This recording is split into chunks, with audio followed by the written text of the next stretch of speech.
Evening, ladies and gents.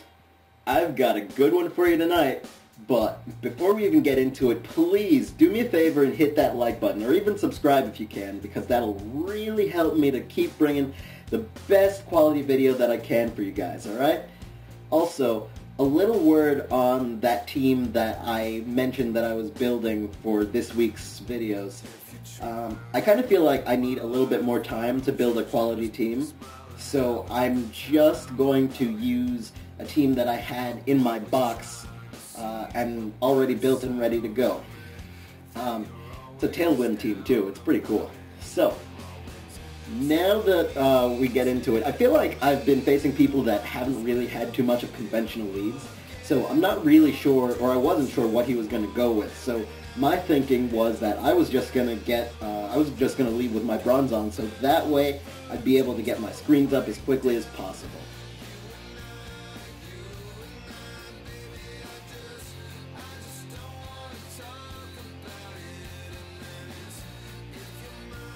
Alright, so my opponent's gonna lead with his Rotom, and like I said, I lead with my Bronzong, and I'm immediately gonna take an Overheat, which is absolutely horrendous because I have Levitate, not Heat Breathe. But at least I'm gonna be able to get up that light screen, and that I feel is going to be a really big help. So, he's actually gonna go for the Volt Switch, and I figured that I'd have to keep it in and sack it off, but I actually survived, which I was pretty surprised by. Which is really good too, because that's actually going to allow me to get up my Reflect as he brings in the Muck. So the Muck now is going to go for Dark Pulse, and I was thinking to myself, does Muck actually get Dark Pulse? I'm not sure. I've never used Muck, so I didn't really question it as I went out into my Talonflame. Now, this isn't the same old Talonflame that you see every day. I just used it to set up Tailwind because, priority flying allows me to get Tailwind up before anything else can happen. And I'm immediately gonna switch out because that was the only thing I wanted it in for. This Muck's actually carrying the Quick Claw too, which I also thought was different, as well as the amount of damage it gave and took.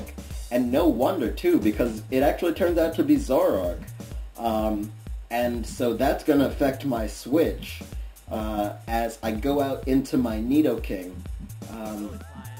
Behind the screens, I can pretty much take anything that this thing wants to dish out, but he actually decides to go for the U-turn as well. Now here I was predicting the Charizard to come in on the predicted Earth Power, so I went for Ice Beam instead, and turns out that was a pretty good prediction. As he doesn't get the free switch in that he was hoping for. Now, since my Tailwind is up, I'm also about to outspeed this thing too, which wouldn't normally happen. So I'm just going to switch it up from Ice Beam to Sludge Wave, and aside from setting up the Sun, this Charizard is going to do nothing. So I'm pretty pleased with that. Mega Charizard Y is always a problem. But my win's going to die down there as he actually brings in his Executor. And I expect it to outspeed, but I'm assuming that thing has Chlorophyll. I believe that's the ability that lets it double its speed in the sun. But since my screens were up too, it wasn't able to kill me, and I managed to kill him off with Ice Beam, so I'm in a good place.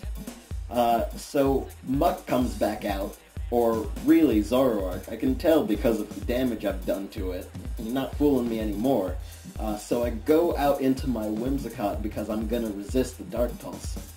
I don't know what item or anything this thing's carrying, but I figure if I go for Encore, I'll be able to lock it into Dark Pulse, which I resist, and get my Tailwind up no problem. Because I know Zoroark can carry Flamethrower, which would be a total problem for me in this situation.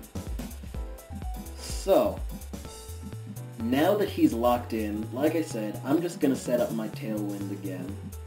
And he's just going to switch out because there isn't really anything that can be done. And again with the Rotom, this is going to be a problem for me.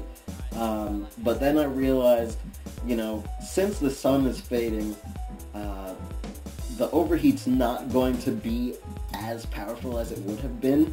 So I figured if I go out into my Starmie, I'll be able to take that and then kill it off with a Hydro Pump.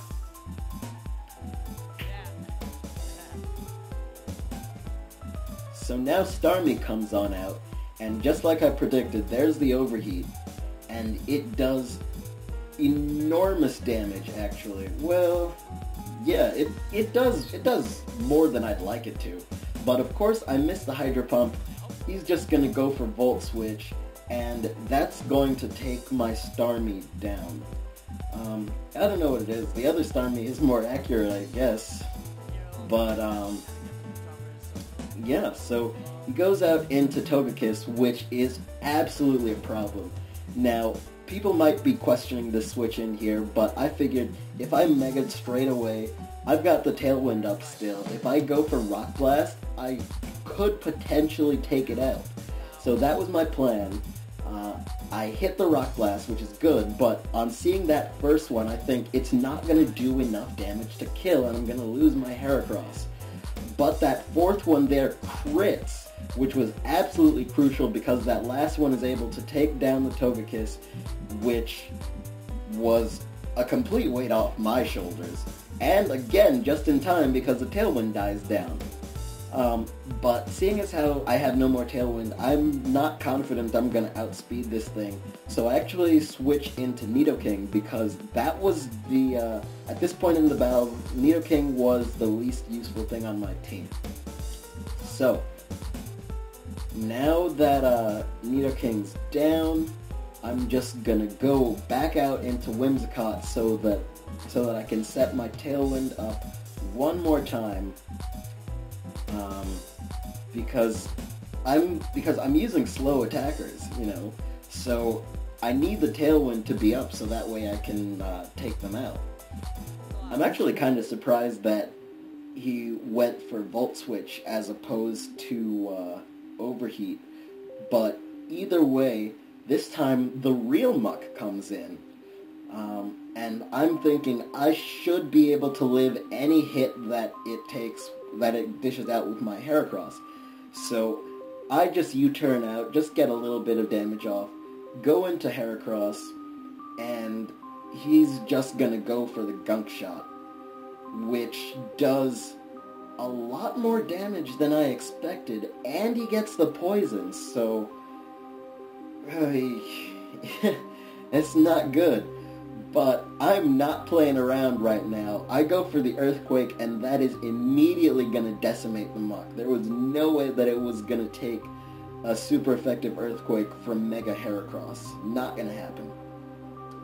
But my Heracross is on a timer right now, so I've got to do all I can. I go straight for the close combat once this Rotom comes back in, and that is going to just demolish it. Rotom's going to go down. And my health is going to go down a little bit more too. But now, and my Tailwind dies down. So Heracross is all but done too.